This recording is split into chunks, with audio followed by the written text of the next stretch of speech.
How fun was that? Welcome in, everybody, to another episode of the Pack-A-Day Podcast. I'm your host, Andy Herman. You can follow me on Twitter at Andy Herman NFL. That was one of the more fun, entertaining preseason games that I can ever remember, certainly from a Packers standpoint as well. The Packers defeat the Cincinnati Bengals 36-19. An extremely fun game, tons of action, huge big plays, tons of takeaways. I don't even know what I want to start with or end with. There is so much to go over. I feel like we could probably talk for like 2 hours and we would still probably not get to things, but I'll try to keep it as detailed but succinct as possible.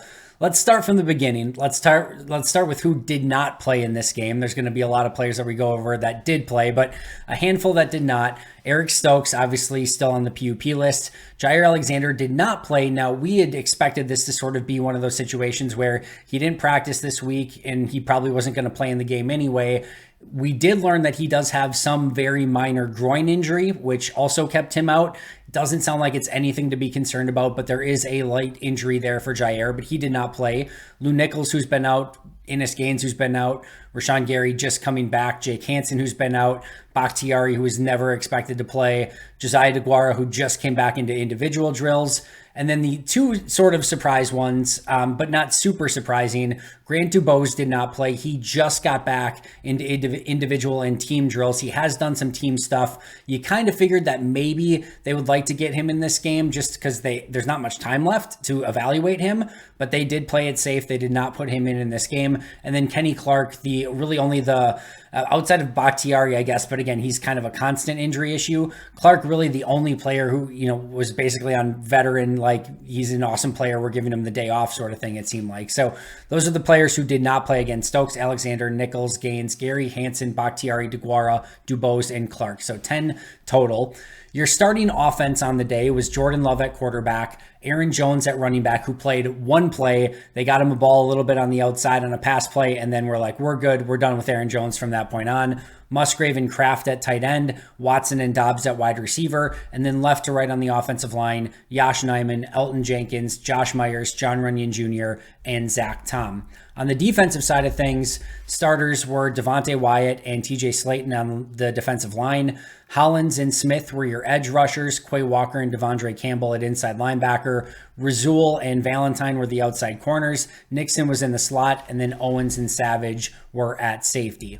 So, of course, the biggest thing is going to always be pretty much every game, every practice, everything, Jordan Love and how did he play. He ended up getting 2 series on the day. So let's kind of go, well, even before we get over this, you guys got the exact Jordan Love experience that I've been talking to you guys about every single day. I mean, seriously, right? This is what we saw in practice. This is what we saw at family night. This is what we saw in game 1 of preseason. And we saw him have complete control of the offense. We saw him go through progressions. Every single read was the right read. Like, he made fantastic reads. He knew where to go with the ball. His cadence was good. His command was good. His control was good. His footwork was good. Like, everything was perfect. And like every single play, he knew exactly where to go with it. He had, again, it's uncanny how just like in tune with exactly what the offense is trying to accomplish that he is so far in training camp, family night, and preseason.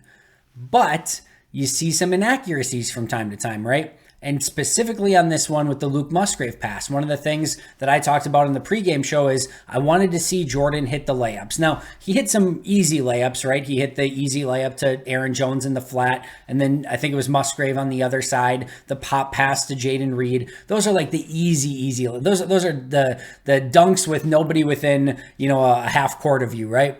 But I wanted to see him hit those easy plays, and specifically that play to Luke Musgrave, right? It's a third down play, and note how quickly, and I mean insanely quick, that Luke Musgrave cleared that linebacker and got open on that play. It was awesome, right? And he is going to be that type of dude all season long for Green Bay, and meaning Luke Musgrave. But that is their third down play. Musgrave comes screaming wide open, and you could almost see, like even before the ball reached its destination or missed its destination, you could see like he really like unloaded into that throw, and he really didn't need to. In fact, if anything, with the separation, he had like 10 yards of separation between him and anyone else on the field at that point. It just make it safe, especially on third down. I know that Jordan would have loved to have hit him in stride to make sure that he could continue upfield and make that play perfect. But in that situation, third down, you've got a guy that wide open, and he's like 6 foot whatever, 6'6", and just an insanely, massive human being. Like, just get it in his vicinity. If it's a little bit behind him, whatever, it's okay. He's going to come down with it and pick up the first down. It doesn't need to be perfect. And instead, I think he tried to guide it a little bit too much, put a little bit too much mustard on it, and he missed it. And that is an issue, right? That sort of accuracy or inaccuracy has been an issue from day one of training camp. And it's been there, at family night. And now it's been there in that first preseason game as well. Now, to be abundantly clear, that was one throw out of 10 that he missed.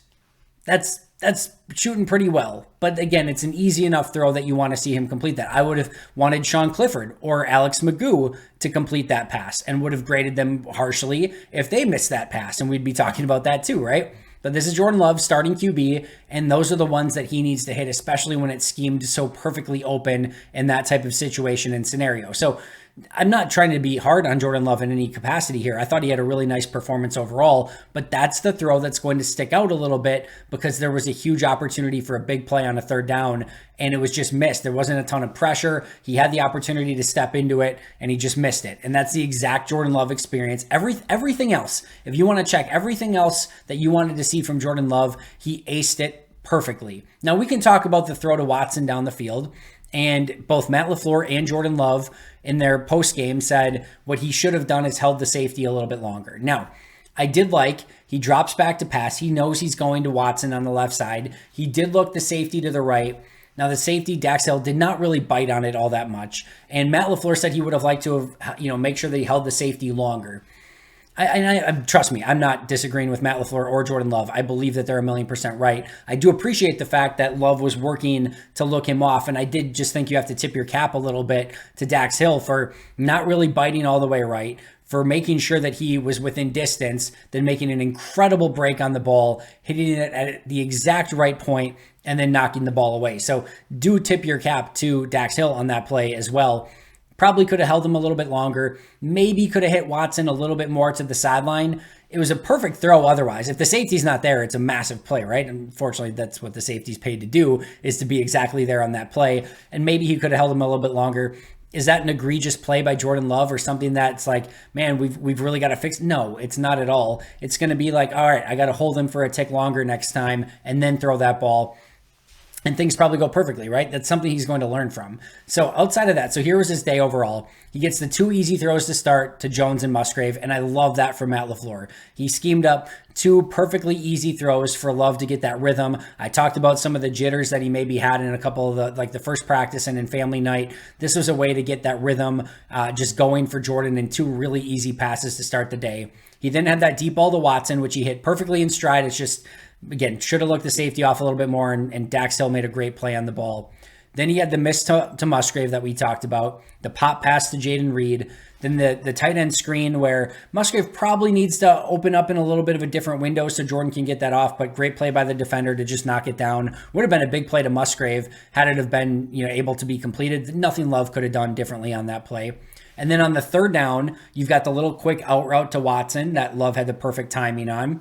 Then I really like the play where Jordan rolled to the left, and it's bootleg play and everyone's rolling, and then him and Romeo showing the chemistry, right? Where Romeo stopped right where he needed to stop, right in the middle of that soft spot in the zone, and then Love hit him perfectly right on that spot. It was only 8 yards, but Love was patient and he was on the same page as Romeo Doubs, which is what you love to see.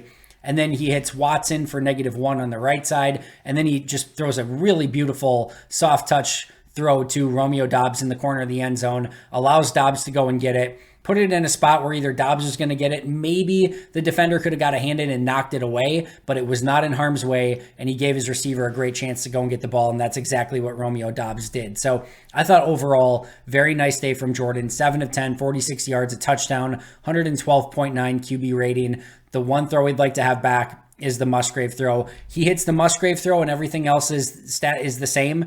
We're talking about like an A performance, right?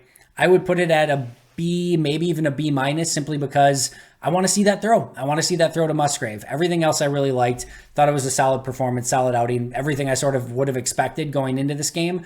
I just really want to see him hit those layups. And once he does, like I said, he's doing everything else at a very, very high level right now, which is super, super promising for Jordan moving forward. All right, the next player we have to talk about is Carrington Valentine.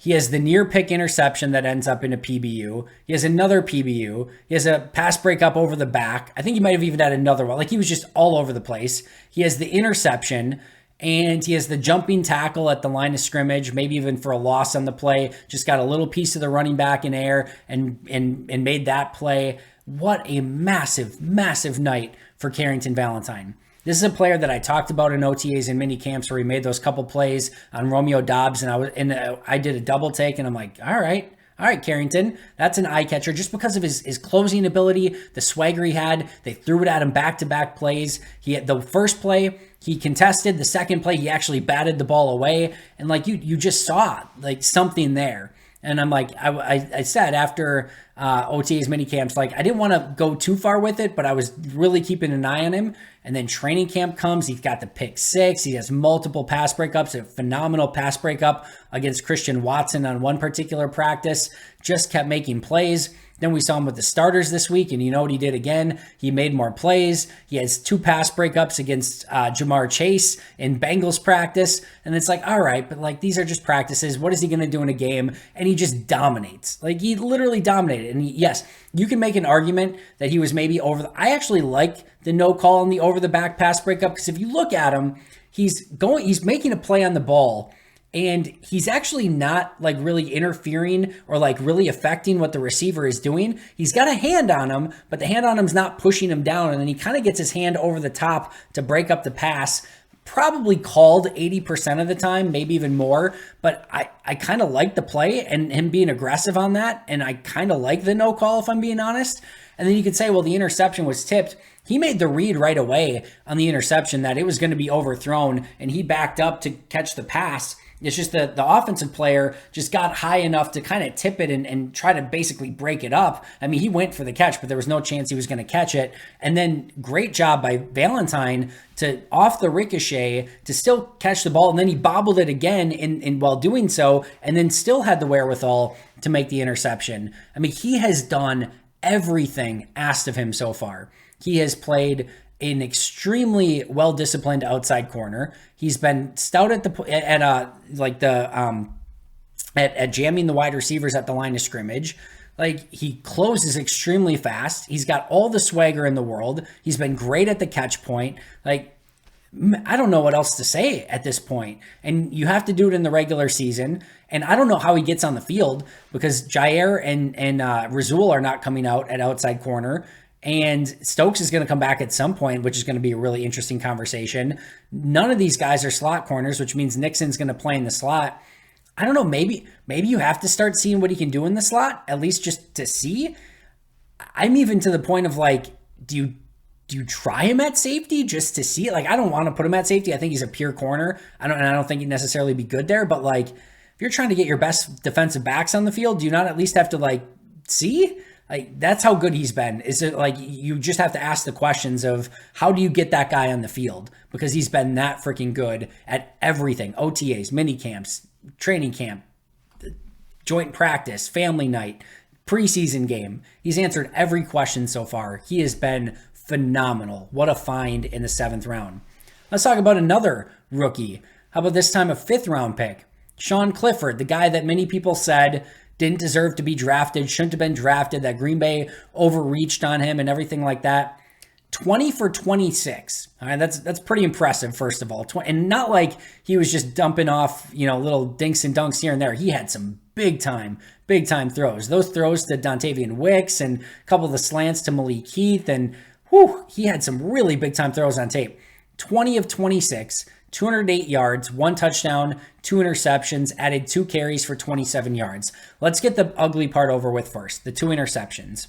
Now, you might say in a minute here, like, Andy, you just complained that Jordan missed one throw to Luke Musgrave on a crosser, and you're now going to give complete accident forgiveness to Sean Clifford on 2 interceptions? Yes, you heard that right. They're in 2 very different spots. One's the starter in his 4th year. The other's in a rookie making his very first playing time. And the throw to Musgrave was clean as day, clean pocket, etc. The Clifford stuff was a little bit more interesting. So let's start with the two picks, right? The first one, Sean Rhyan gets beat immediately. Like, he gets annihilated, and there is pressure right away in Clifford's face. And he sees the crosser, he sees it coming open, he knows he has to make a split-second decision, and he throws the crosser, doesn't see the defensive back coming down. Tip your cap again to the defensive back for jumping the route and making a great play. It's on Clifford because you can't throw if you don't know what's in front of the receiver. You have to have vision on where you're throwing the ball. That's QB 101. So I'm not absolving him completely, but I am saying the pressure was probably the biggest thing that led to that, and the safety made a great jump on the ball, and it's his first time in an NFL game, preseason or not, and I'm willing to give him a lot of accident forgiveness on that particular play. The next one is to Tucker Kraft. Now, he does throw it a bit behind Tucker Kraft. I need to see Tucker Kraft win that ball. Like, not only just make sure that it's not intercepted, I'd like to see Tucker Kraft wrestle that away and make an aggressive play on it and go catch it. Was it a perfect ball to Tucker? No. Did the defensive back, same defensive back, by the way, make a great play on that ball and rip it away? Yes. Was it a horrible pass? No. It was behind Kraft a little bit, and the pass ultimately gave the safety a little bit of an opportunity to get in on that play. It's not an egregious throw, and like I said, I would have liked to have seen Kraft be a little bit more aggressive with that and at least make sure that it's not intercepted. It's not a huge deal. Here's what I took away from this, right? 20 of 26, 208, touchdown, 2 picks. I saw everything that I needed to from Sean Clifford to say, A, that he's the backup quarterback, and B, that there's some real developmental upside here. Spun the ball well, extreme agility, knew the offense, knew where to go with the ball, knew where his checkdowns were. Like, he had a great play, like where pressure, he went through his progressions, pressure came, and he threw it. He threw it a little bit behind Patrick Taylor as his outlet, but right before getting sacked, swung it out to Patrick Taylor. Taylor caught it. It ended up going, I think, for no gain, but it just shows you he knew exactly where Taylor was on his check down to get rid of the ball with like no time left, like right at the last split second. He hung in the pocket to make throws. I can't imagine what more, like, yes, maybe he just taken the sack rather than throwing the pick six? Sure. Could he have thrown a slightly better ball to Tucker Kraft? Yes. On the little bootleg rolling to his left where I thought he did a phenomenal job setting his feet, could he have, got the ball out there to Austin Allen rather than missing him at his feet? Yes. But my goodness, he showed me that he had everything needed to be an NFL quarterback. And it's going to take some time. He's not there yet as a full-time, quarterback with everything at his disposal. But he showed deep throws. He showed touch. He showed accuracy. He did everything. It was a massively, massively impressive performance. I would say of all the players in this game, the player that was the most surprising to me, I know for some it's maybe Emmanuel Wilson, who we're going to talk to in a second. Outside of maybe me not knowing Emmanuel Wilson had the speed to run away with an 80-yard run, that surprised me. Other than that, that's the exact same stuff I saw at Emmanuel Wilson in practice every day.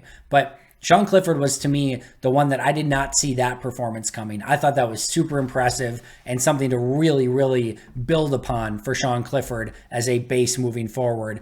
You can easily see now why they moved on from Danny Etling and just said Sean Clifford's going to be that guy. I thought this was a really impressive performance. Like I said, something to really build on for him moving forward. Next up, number 4 on my list of what I wanted to discuss, and we've got a lot more to go. There's so much. We'll get to rapid pace here in just a moment, but Emmanuel Wilson, 6 carries, 111 yards, 2 touchdowns. Remember, he also had like a 20-ish yard run that was called back due to a Deuce Watts holding penalty, which I don't think affected the play all that much. What a massive day for Emmanuel Wilson. As I tweeted out, Emmanuel Wilson has officially entered the chat.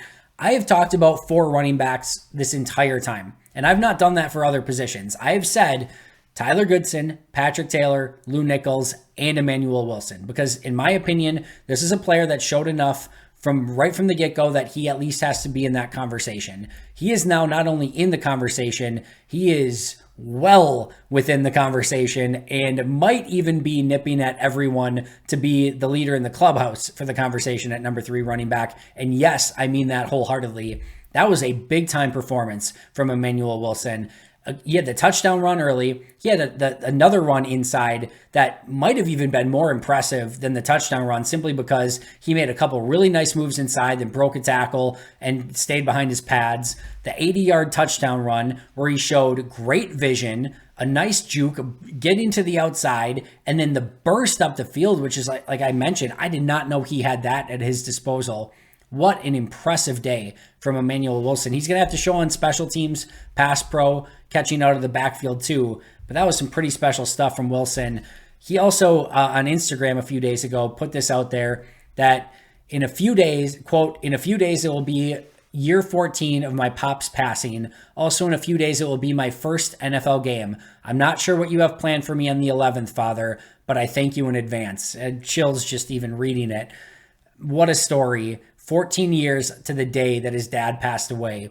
Thanked his dad 3 days in advance for what was going to happen on the 11th. And he goes 6 for 111 with 2 touchdowns and is very much in the conversation for a 53-man roster spot now. Really cool day and cool story from Emmanuel Wilson. Next up, I want to talk about Luke Musgrave really quick. Jordan Love threw 9 passes, 10 if you include the pop pass, but really 9 down the field. 3 of those were targets for Luke Musgrave. So there was a stretch last week in family night where they threw 3 times in a row to Luke Musgrave. Tight end screen, crosser, seam route. 10 plays or 10 passes, really 9 that were down the field. 3 of them go to Musgrave. So it was the one that he missed on the crosser, and which is now, I guess, I forgot this, but he missed the crosser last week in family night too. So that's one that they've got to get down. But the crosser that would have been a huge play on a third down, the tight end screen that would have been a huge play had it not been batted down at the line of scrimmage. And then you had the little play on the second play of the game on the left side. But my point being here is that Musgrave is going to play a major part in this offense and going to get a ton of targets coming his way. So he has been the tight end 1 since day 1, and he's going to be a very integral part. He and Dontavian Wicks also had very nice blocks on the Tyler Goodson touchdown run. So some really good stuff from Luke Musgrave, and he's going to continue to be a huge part of this offense, in my opinion. Next up is Jaden Reed. The beautiful jumping catch, drew the pass interference down the field, had the pop pass for about 5 yards, looked very natural catching the ball as a punt returner. I want to go back to the jump pass, though. One of the things that I noted very aggressively in the scouting report and on the video here, as soon as he was drafted and me doing the breakdown, is they used him at Michigan State like he was a 6'3" wide receiver. They threw jump balls to him like he was always going to come down with it. And he more often than not did. This is a player that may look small and is on the smaller side, but never ever plays small. He constantly plays big and goes up and gets contested catches and comes down with them consistently. Showed it in college on numerous occasions. This is his real first opportunity in the NFL, and he came down with it. Never plays short. The more I watch him, the more he reminds me of Terry Glenn, who had clearly a phenomenal career in New England, had a cup of coffee at the end of his career in Green Bay. There is some real Terry Glenn to his game. Glenn always played big, much bigger than in very similar sizes, same height. I think Glenn had about 7 or 8 pounds on him, but both of them played far bigger than what their height was. And like I said, the more I watch Jaden Reed, the more I see some of Terry Glenn in his game. Keyshawn Nixon, one of the things I got super excited about early in OTAs and mini camps was his ability to blitz off the slot. I thought he was going to bring a ton of energy and intensity coming off the edge. He gets a sack early in the game, and then a couple plays later, or maybe even a play later, has the pass break up on third down. He has some really fun stuff that he's going to be able to bring to the table from the slot, and I think we saw a little bit of a glimpse of that from Keyshawn Nixon. Unfortunately, it wasn't all good news. 2 things that we have to talk about. Injuries. Tyler Goodson left with a shoulder injury, and hopefully it's shoulder. He got slammed to the ground with a player landing on top of him at the same time, and he kind of held here. You want shoulder, you don't want collarbone/clavicle stuff. So hopefully it's just a shoulder and he can, whatever, maybe it's just a separated shoulder or something, but it didn't look great on the field there. Caleb Jones left with an ankle injury. Matt LaFleur said he didn't know the severity in his post-game press conference. Luke Tenuta carted off the field. That looked really bad and potentially, I mean, I don't want to ever guess anything, but when you see all of the players huddle around him and he leaves on the cart, kind of hand over his face. Again, we don't want to jump to any conclusions, but that looks like it could be a very severe injury. Corey Ballantyne left with a stinger, but at least as of now, the biggest news, Tyler Davis, Matt LaFleur said, is a significant injury. Basically, intimated that this was probably going to be, and he didn't say this, but you could just tell, probably a season-ending injury for Tyler Davis. A couple things here. Tyler Davis had the most snaps of any player on special teams last year. That is a massive blow to Rich Bisaccia's special teams.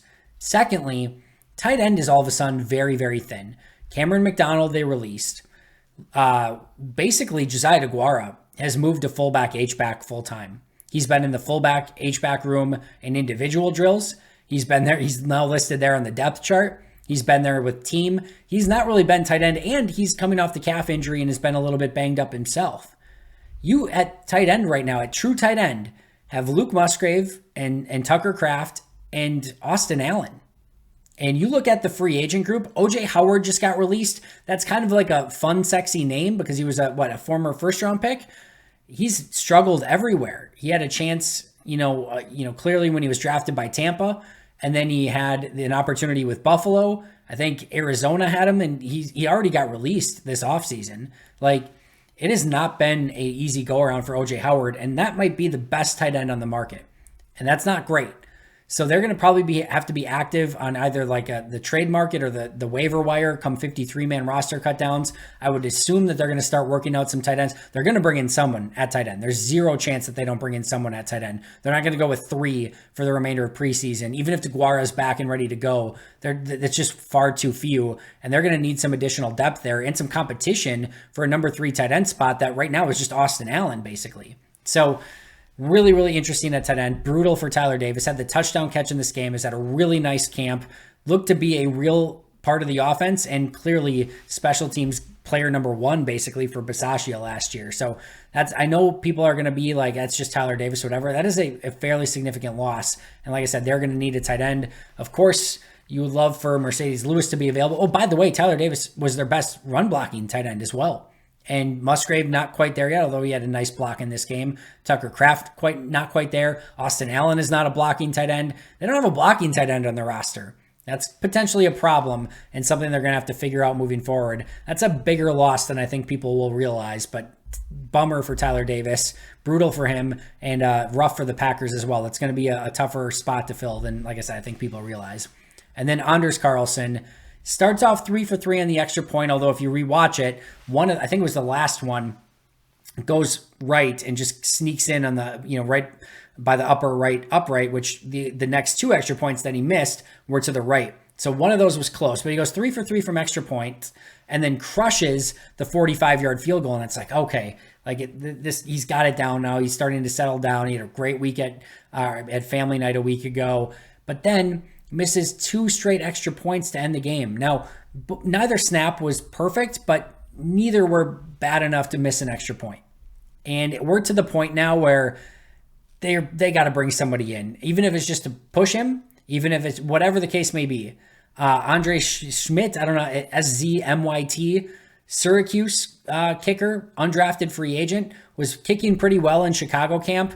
There was never really a real competition there because Cairo Santos was there and he just wasn't losing his job. So they released him this past week. I would have him in right away. He was a very accurate kicker at Syracuse. I would bring him in for competition. And I'm not saying that you need to release Anders Carlson or give up on him in any way, shape, or form. I certainly wouldn't do that yet. But you need to bring somebody in for competition. And if somebody beats him out, so be it.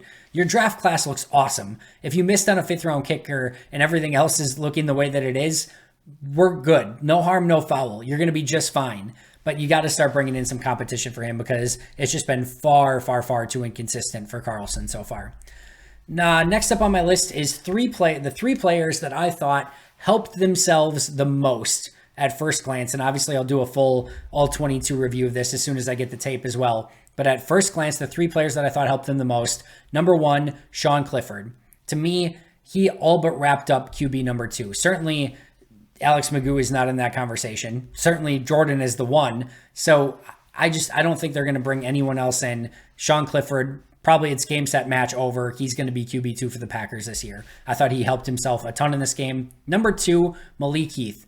Malik Heath only had 3 catches for 36 yards, but I thought they were impressive 3 catches for 36 yards. Had 4 targets. One, I didn't think he had a really great chance to catch the ball in the other one, but looked like a true legitimate possession receiver. He looked very natural out on the field. And then he had that block where he blocked a corner like 10 yards off the field and like was pumped up about it afterwards. They found something there. He's making the 53. Mark it down right now. I will be shocked if Malik Heath does not make the 53. I thought he helped himself a ton in this game. And then Zach Tom, he's a starter. It's done. It's over with.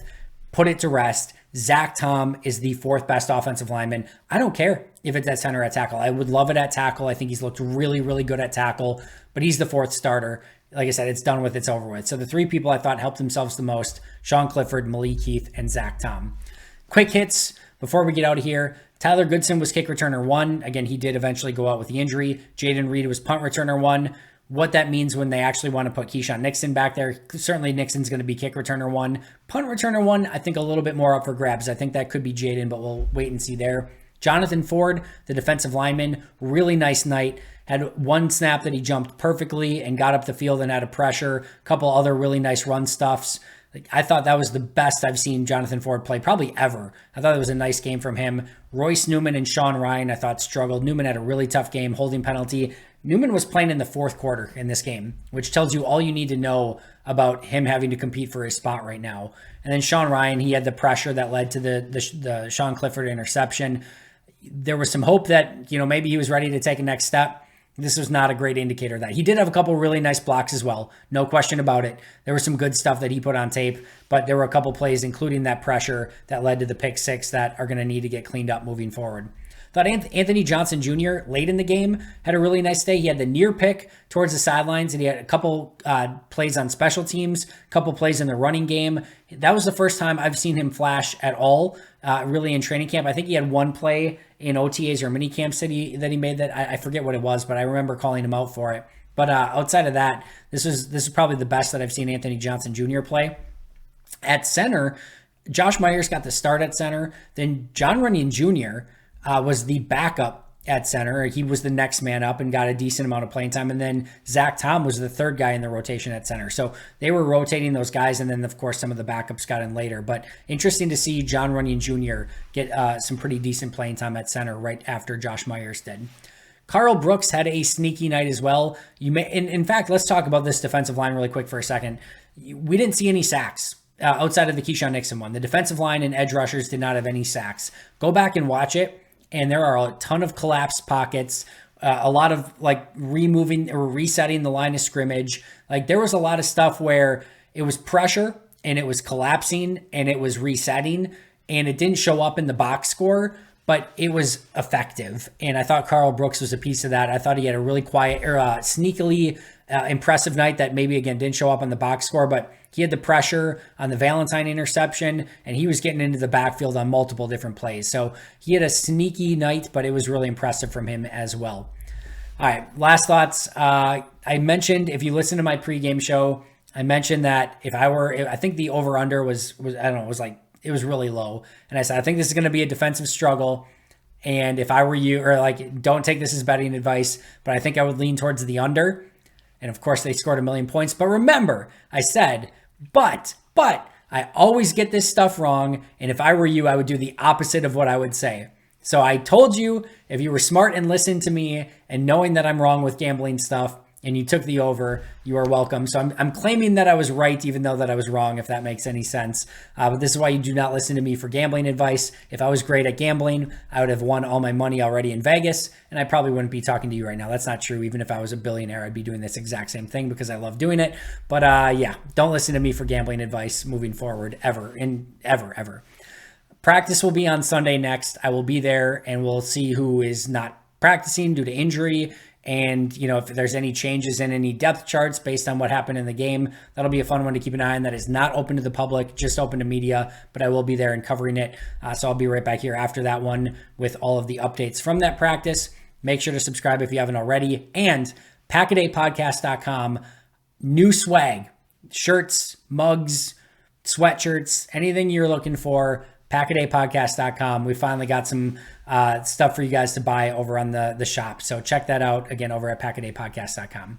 That does it for me today. Thank you for joining me. I'll be right back here tomorrow. Again, subscribe if you haven't already. But until next time, and as always, go Pack Go.